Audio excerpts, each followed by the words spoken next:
Welcome to December's Mental Health Tip Day, number 26. Today's tip is to do a digital detox. Did that bring up anxiety for anybody? Does the thought of being without your phone for any amount of time bring up stress?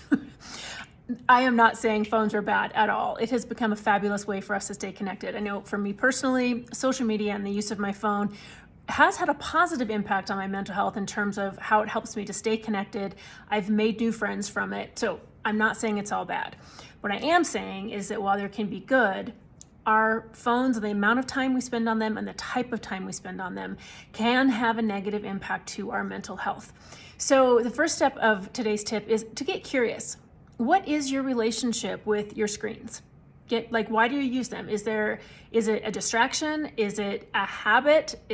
Are there pieces of addiction to it? Just get really curious about why are you using screens? And the reason that that's important is because if one of the reasons that you are using screens, which I think happens to a lot of us, is that we use it as a distraction from what we're really feeling. And when we don't allow ourselves to feel what is present, to feel the feelings that are really there, we're pushing it down or we're distracting, and therefore we are actually creating issues with our mental health and our emotional health because we're not allowing what's there to be there. So the second part of the digital detox is, you already know this part, just don't use your phones.